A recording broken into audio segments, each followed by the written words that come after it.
రాబోయే ఆదివారం జనవరి 25 చాలా పవిత్రమైన రోజండి. ఎవరూ గాని మిస్ చేసుకోవద్దండి.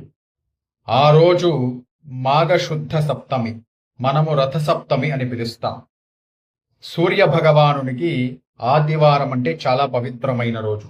ఈసారి మనకు రథసప్తమి ఆదివారం వచ్చింది. కావున ప్రతి ఒక్కరూ చక్కటి ఆరోగ్యం కోసం సూర్య భగవాను ఆరాధన చేసుకోండి.